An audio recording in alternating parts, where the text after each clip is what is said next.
What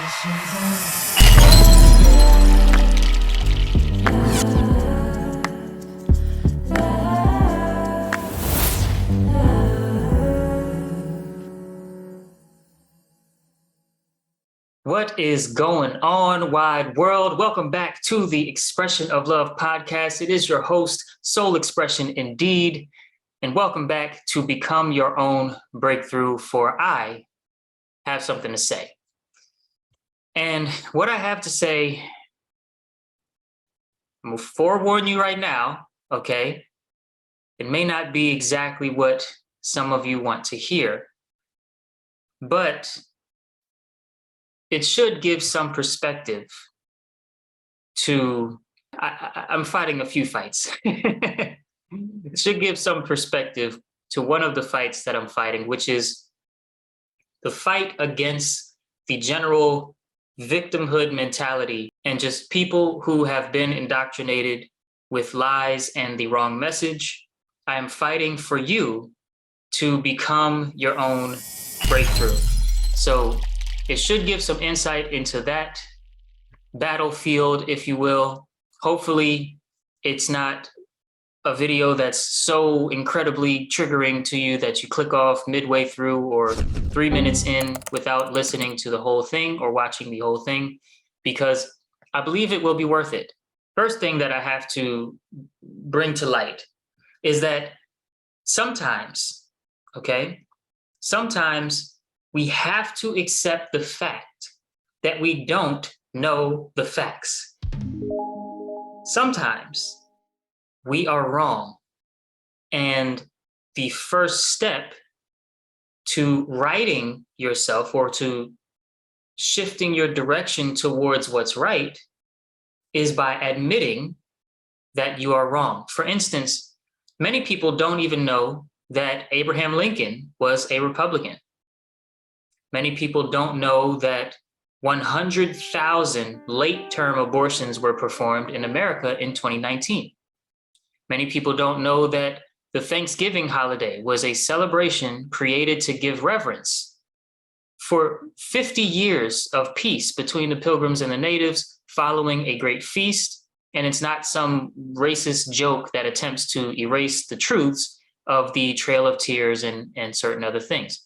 Most people don't know that in terms of the studies and polls that were given back then, most women did not want the right to vote leading up to the women's suffrage movement, because voting came with responsibilities that many women back then did not even want. And in general, there was just less of a desire to participate in the political decision-making of the country back then. It was a different time. Many people just don't know this. But aside from these important yet irrelevant for right now facts about what people don't know about the history of the world and this country, is one of the more powerful big lies, if you will, that we have been told.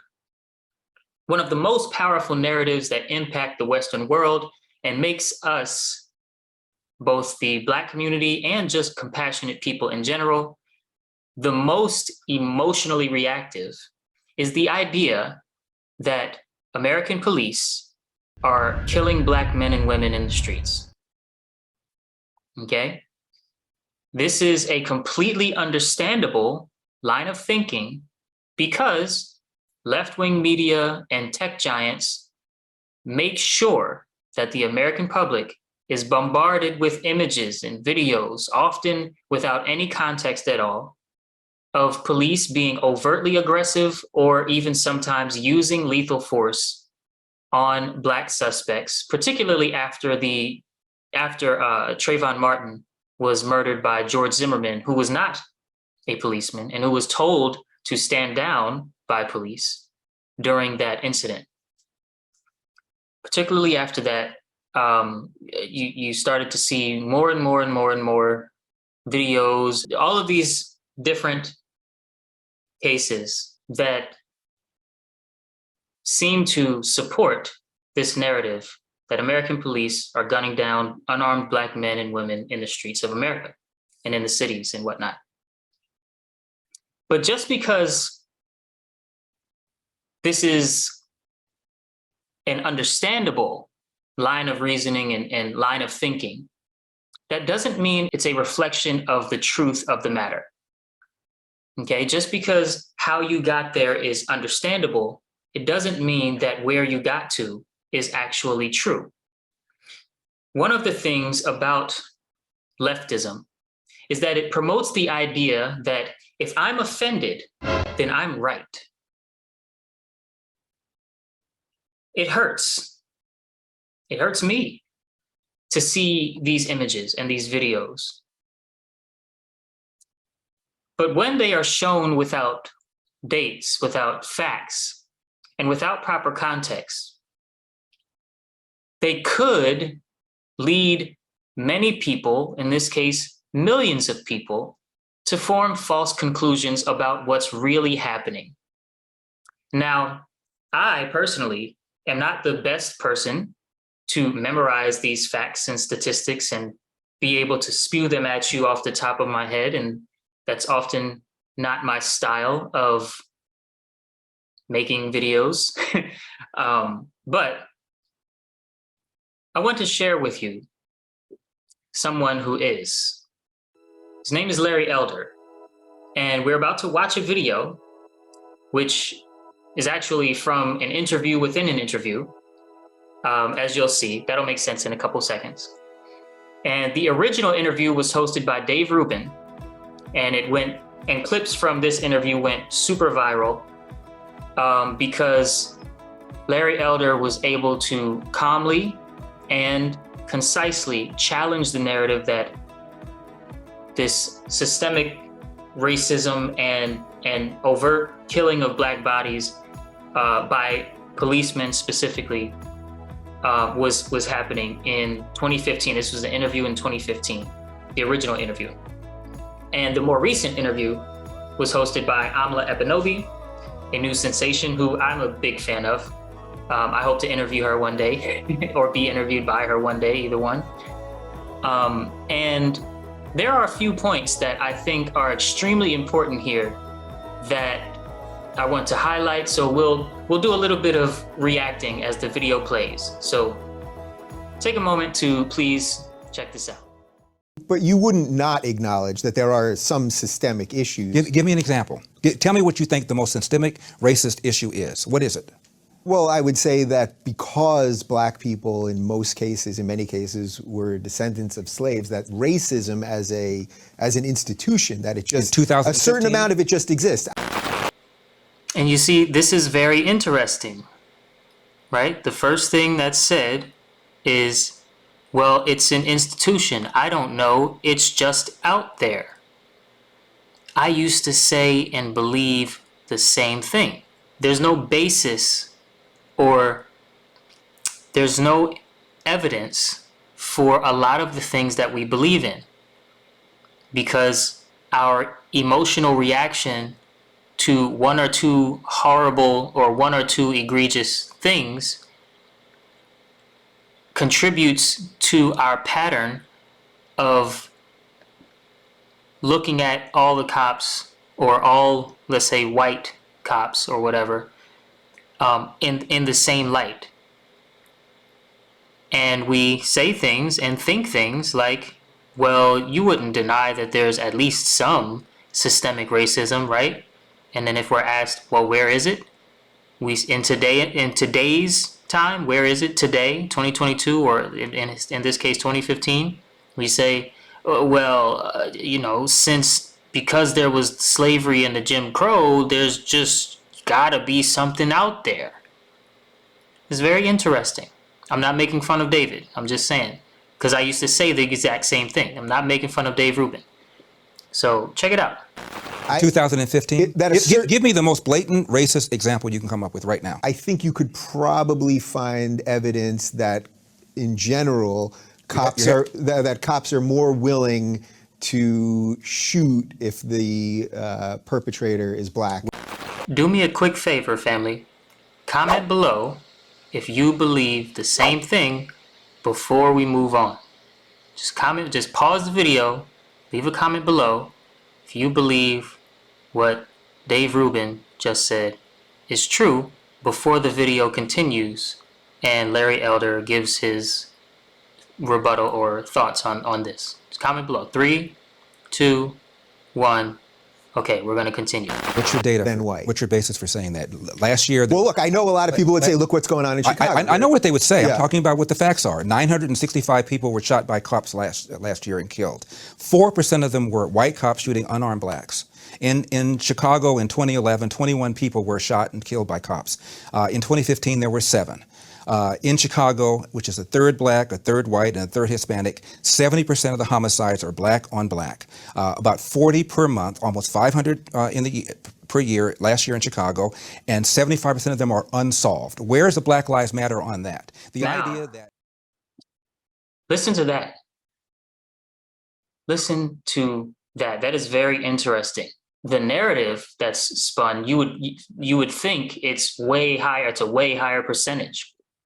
So that's important to think about. And then also the statistics that he just brought up on who is really murdering black bodies in the street, which are other black people, right? That 70% is a huge number.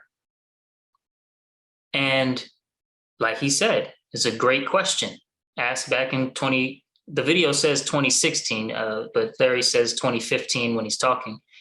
So I'm not sure exactly if it was maybe taped and then it just aired and taped in 2015 and then aired in 2016.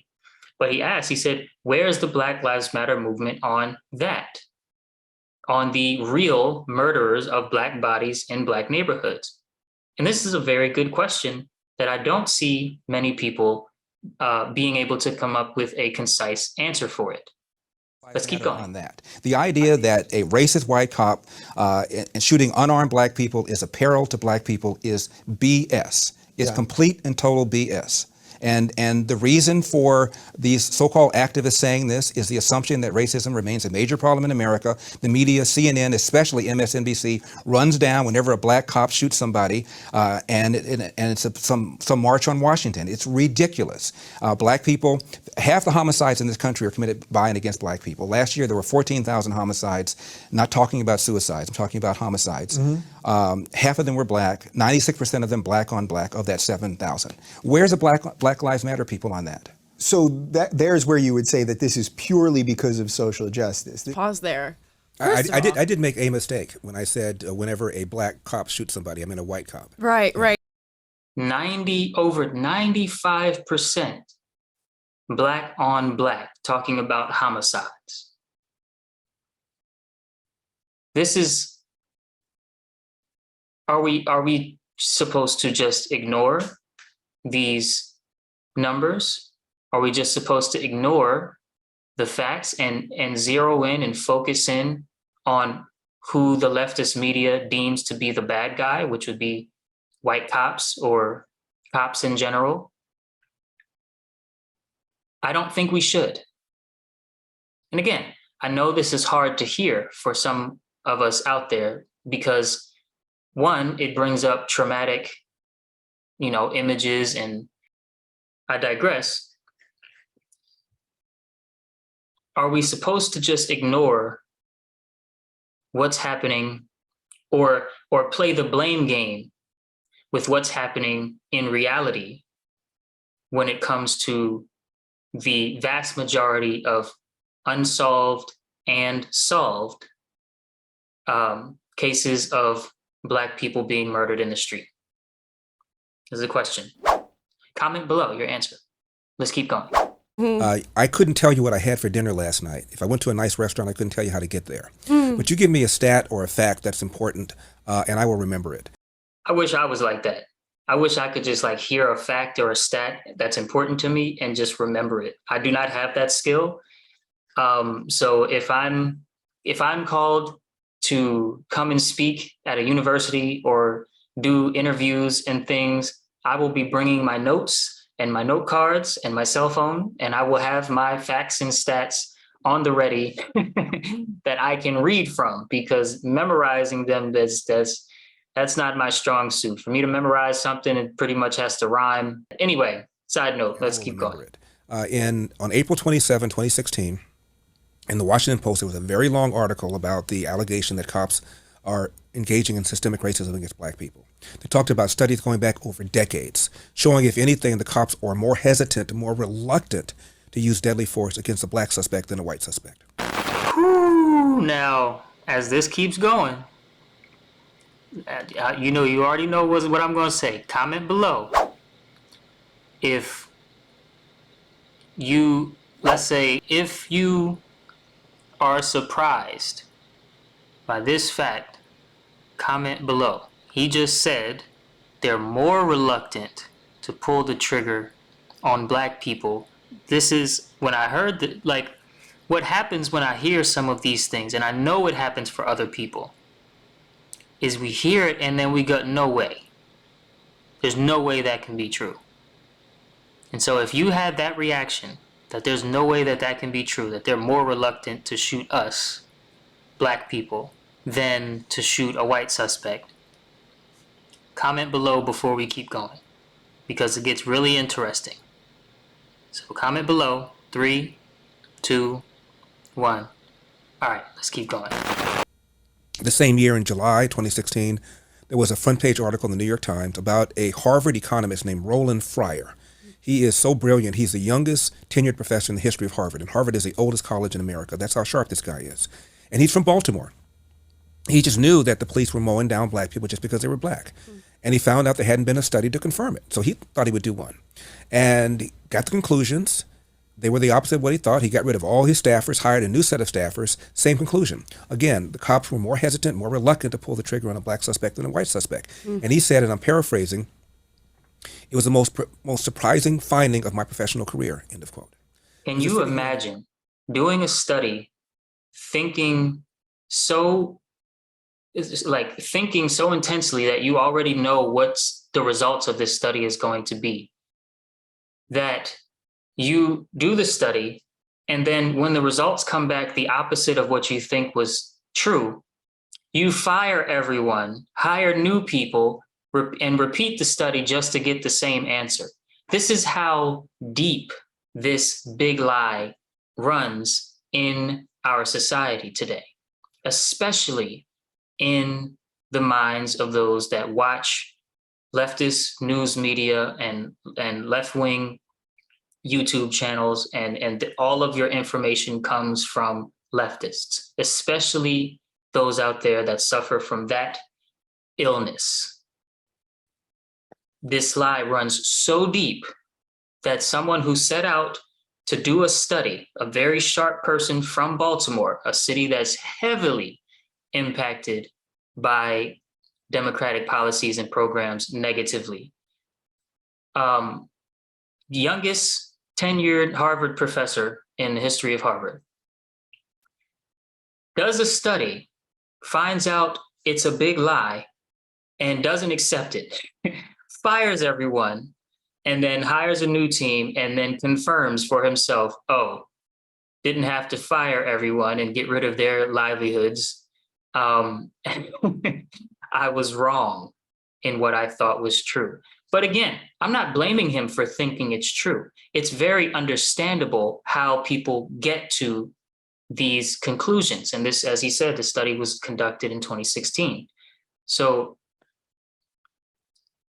let's keep going, because he's getting ready to make the most important point when it comes to a lot of this cell phone footage and things. He's getting ready to say something very important. So I want to react to that. And I definitely want to hear and get your comments on that as well. So check this out. There's a city here in LA called Rialto. It's about 100,000. And demographically, it represents the demographic breakdown of California. It's roughly 40% Hispanic, as is California, 30% white, as is California, the rest black and Asian American. And the cops were ordered to wear body cams for a year. And they didn't want to, but they did. Fast forward, what were the results? Police complaints fell 90%. Police complaints fell 90% as a result of body cams. Remember that number, 90%. It's not a small percent. Police complaints Okay, police complaints, they're already something that you have to go and file. Okay, this is an action that you don't send a quick text message to some number and that's an official complaint file. No, you have to go and file one. They fell 90% because of body cams. Let's keep watching. Police use of force fell 50%. Not because the cops behaved any differently. They behaved as they were trained to behave. People stopped lying. They knew that they were being filmed. And if you file a false complaint against a police officer, that's a crime. And they stopped resisting because they were being filmed, so the police didn't have to use force the way they had to before. It shows you how many people are flat out lying, the way Michael Brown did. Yeah. Not Michael Brown, but Dorian Johnson, his friend, who said he had his hands up, said don't shoot. Turned out to be a complete lie. His DNA was found on the officer's gun, showing that Michael Brown was trying to get the officer's gun. And so many of these allegations against the police are just flat out lies. That's why so many people believe there's such systemic racism, because they take at face value a lot of things that people say when in fact they're lying. Now, when you think of how many people in your own family lie to your face, when you think of how many people in your own friend group lie to either yourself or to other people knowingly, on purpose, when you think of how many lies you have told in your own life to someone that you love or care about or someone you just met, and combine that with the fact that has been for a very long time now a very anti-police, anti-compliance attitude being pushed onto and through the Black and brown communities of America, and you start to make sense of something. Maybe it's not racist to say comply. Maybe it's not a situation where, well, that wouldn't change the numbers, right? When we can clearly see that in this situation, in this city in California, that body cams came into the picture, right? That the use of force fell 50%. That's huge. Police complaints, right? Filed complaints fell 90% simply because of body cams and because of the fact that people stopped lying and started complying more with the orders given by these public servants. Does knowing this fact or reporting this fact make someone an apologist for police that actually do commit acts of racism and hate crimes? Absolutely not.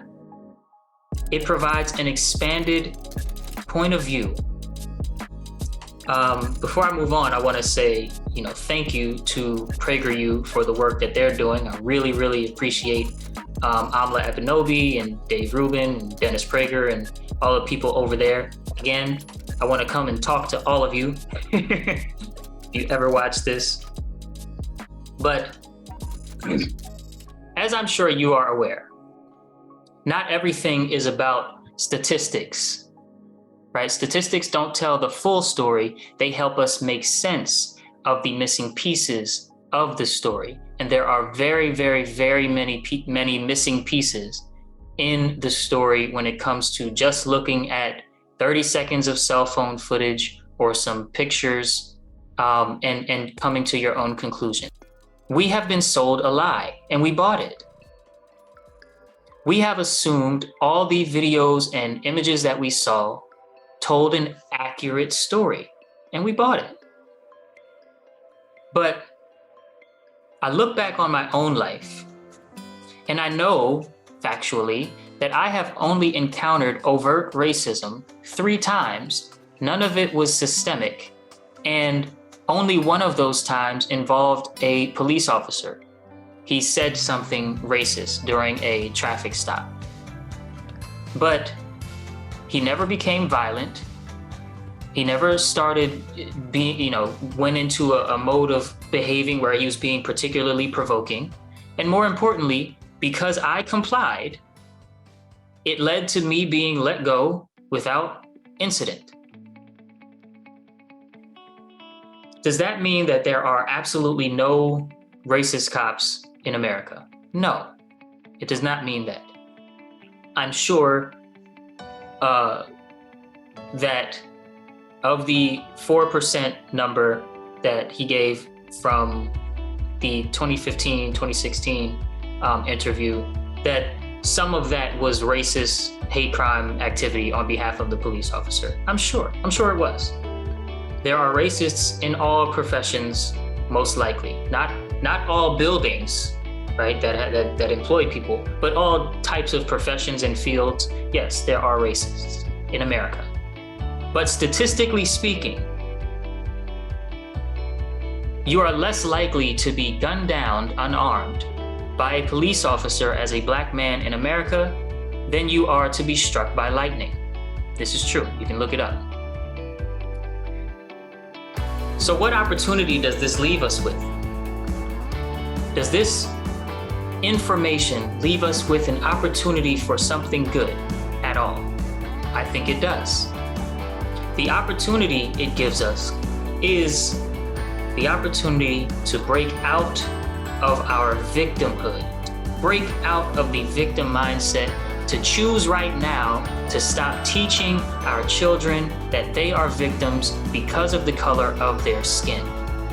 The number one thing that happens during a major election season is the victimhood messaging and policies are pushed into Black and brown communities relentlessly through the news media and local politics.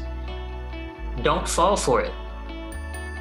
Study the facts, expand your mind, and explore more points of view than just from left-wing media sources.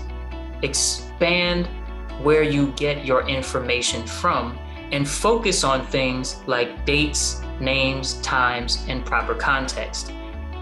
Be scholarly when forming your conclusions and arguments, and stop asking for permission to tell the truth. It is time to take your life back and to become your own breakthrough. Once again, this is Soul Expression, indeed, the host of the Expression of Love podcast. I'm so happy that you are still rocking out with us. Make sure that you leave a comment, like, and subscribe if you have not already.